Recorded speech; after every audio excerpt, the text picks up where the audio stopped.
Assalamualaikum warahmatullahi wabarakatuh. Perkenalkan, nama saya Diva Salsabila, biasa dipanggil Diva, dengan NIM 211011025.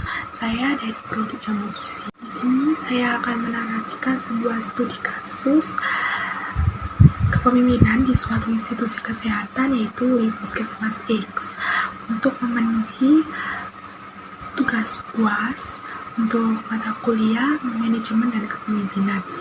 Di sini studi kasusnya diterangkan ada capaian indeks keluarga sehat Puskesmas X pada bulan Desember tahun 2001. Ada 12 indikator menurut Kemenkes RI. 12 indikator keluarga sehat menurut Kemenkes RI, yaitu yang pertama, keluarga mengikuti program KB. Kemudian ibu melakukan persalinan di fasilitas kesehatan. Yang ketiga, bayi mendapatkan imunisasi dasar lengkap. Kemudian yang keempat, bayi mendapatkan ASI eksklusif. Balita mendapatkan pemantauan pertumbuhan. Penderita tuberkulosis mendapatkan pengobatan sesuai standar. Kemudian penderita hipertensi melakukan pengobatan secara teratur. Penderita gangguan jiwa mendapatkan pengobatan dan tidak ditelantarkan. Yang kesembilan, anggota keluarga tidak ada yang merokok. Kemudian keluarga sudah menjadi anggota JKN, yaitu Jaminan Kesehatan Nasional. Kemudian yang ke-11, keluarga mempunyai akses sarana air bersih. Yang ke-12, keluarga mempunyai akses atau menggunakan jamban sehat. Nah, dari ke-12 indikator tersebut, Puskesmas X ini ada tiga indikator yang belum dicapai oleh puskesmas tersebut, yaitu yang pertama, kunjungan pelayanan kesehatan dasar bagi masyarakat miskin atau JKN. Kemudian yang kedua, ada balita mendapatkan pemantauan pertumbuhan baik oleh bidan maupun ahli gizi. Dan yang ketiga, ada ketersediaan air bersih.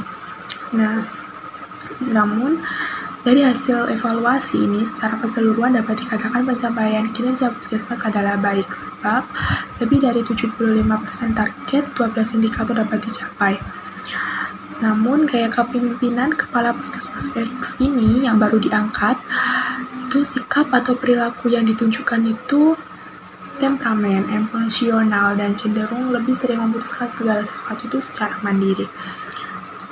Nah, pada pertemuan bulanan, Kepala Puskesmas itu menegur keras staf Puskesmas dan menyatakan kekecewaannya tentang mundurnya kinerja Puskesmas. Beberapa staf Puskesmas yang hadir di pertemuan pun merasa dilecehkan, sehingga mereka menantang keputusan yang diambil pimpinan. Jadi, setelah diangkatnya Kepala Puskesmas X yang baru ini, kinerja para staf Puskesmas itu yang semula baik akhirnya itu cenderung menurun begitu. Pecahan permasalahan dari studi kasus ini, siapa saja sih yang berperan dalam kasus? Nah, yang berperan dalam kasus itu menurut saya adalah pemerintah, terutama Kementerian Kesehatan, kemudian para staf Puskesmas X, dan yang paling penting Kepala Puskesmas.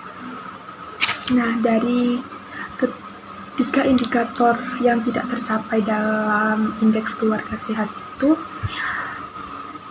ada peran nutrisionis. Karena dari ketidakcapaian 3 indikator keluarga sehat itu terdapat satu indikator yang melibatkan nutrisionis, yaitu pada poin kedua yang berbunyi balita mendapatkan pemantauan pertumbuhan baik oleh bidan maupun ahli gizi. Jadi di situ seorang ahli gizi atau nutrisionis itu peran dalam 3 indikator yang tidak tercapai itu.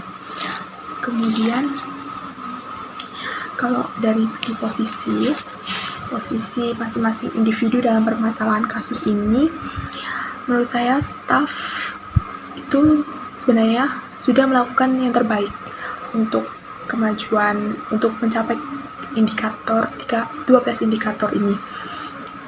Namun, mungkin karena pimpinan yang terlalu temperamental, emosional, jadi capaian indeks ini tidak tercapai. Itu ada 3 indikator yang tidak tercapai tersebut karena pimpinan yang terlalu temperamental dan bersifat individual.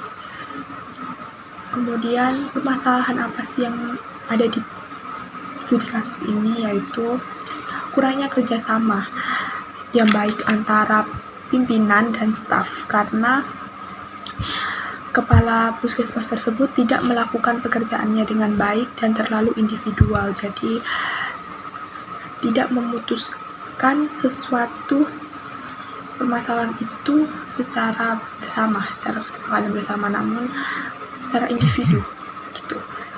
Kemudian seharusnya kepala puskesmas itu lebih menjamin keakraban dengan staf dan memutuskan sesuatu itu tidak secara mandiri, namun atas kesepakatan bersama antara staf dan pimpinan puskesmas. Jadi tidak ada miskomunikasi gitu. Kemudian untuk kepala dinas kesehatan yang membawahi puskesmas X, ini tuh seharusnya melakukan evaluasi kembali terhadap puskesmas X tersebut, dan apabila mengetahui adanya permasalahan itu karena pimpinan, lebih baik menegur kemudian memberikan pelajaran terhadap kepala pimpinan tersebut, kepala puskesmas tersebut gitu. Jadi memberikan pengajaran seperti memberikan pengajaran kalau semuanya itu tidak boleh diputuskan secara mandiri, jadi harus ada kerjasama yang baik antara staf dan pimpinan gitu. Kemudian dampak positif dan dampak negatif dari intervensi yang dilakukan puskesmas ini. Apa positifnya itu membuat kinerja puskesmas akan semakin baik, kemudian meningkatkan komunikasi staf dan pimpinan, jadi tidak ada miskomunikasi. Kemudian indikator-indikator yang sempat tidak tercapai ini menjadi cepat tercapai begitu. Tidak ada dampak negatif dari intervensi itu karena dapat memajukan sebuah puskesmas tersebut, dan juga 3 indikator yang tidak tercapai itu bisa jadi cepat tercapai begitu. Jadi begitu narasi dari saya. Sekian, mohon maaf bila ada salah kata. Wassalamualaikum warahmatullahi wabarakatuh.